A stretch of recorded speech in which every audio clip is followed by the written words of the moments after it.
The Bahraini government used surveillance software from a UK-based company to spy on a leading rights activist. That's according to documents filed in the London High Court by one of the founders of the rights group Bahrain Watch. The manufacturers say the program is designed for use in criminal investigations, but privacy activists say the technology is being widely abused. So the program, named Spy, can perform a wide range of surveillance operations. It works by infecting your computer and then recording your Skype conversations and social media activity. It can also take screenshots without your knowledge and access all the information on your hard disk. Rights groups now hope that Dr. Ala Shehabi's witness statement on the spyware can force a judicial review on the British government's failure to investigate where the technology is going. And we can now talk to her right now here on RT.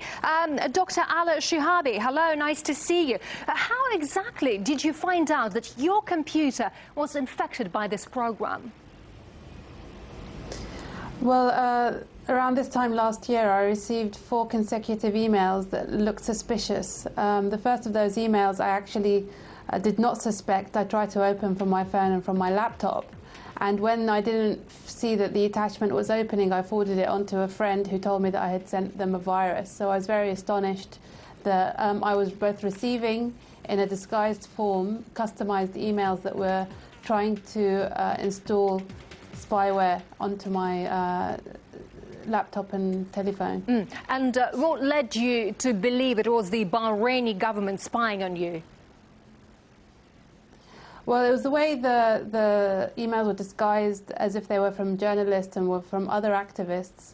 And then after we discovered that, after a 2 months investigation of a technical analysis to try and investigate what kind of information and what this software actually does, we discovered there was a company called Gamma International which sells this software to foreign governments. So we assumed, and given the circumstances in which I received the emails and the nature of the emails, this led us to suspect that this was sold to the Bahraini government. But we also know that the servers that receive this information from the software is actually based in Bahrain. So the servers are currently in Bahrain and they're being updated in Bahrain, which means that this is further evidence that this is a state-controlled operation. But it's known former UK security officials have been advising Bahraini authorities for decades. Do you think the alleged sale of this software to Bahrain could have something to do with that?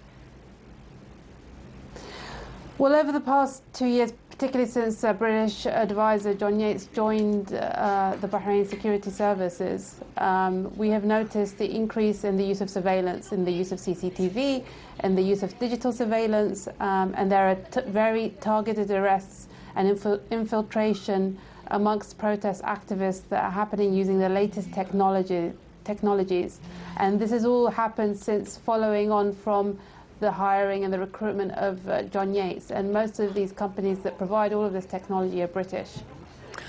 The manufacturers of this program say its use is tightly controlled. Do you think that's true, or is it just too easy to get hold of? It's very expensive, so you need to have a lot of money to buy this kind of software and to operate and to manage and to maintain the use of the software. So this is largely sold to governments and or to very large corporations for the purposes of industrial espionage. You sure communicate with other rights activists. Do you think others have been targeted by this software in your country?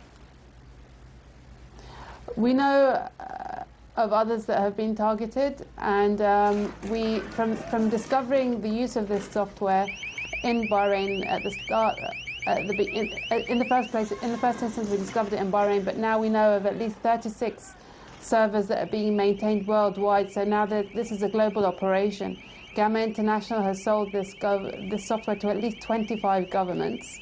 And the use of the software seems to have no ends or any type of restriction. So this is turning into a global phenomenon, and it's run by the private sector. So we're looking increasingly at the commercialization of digital surveillance, right. which is even scarier because it's very difficult to regulate. All right. Bahraini rights activist Ala Shihabi, thank you very much indeed for talking to us.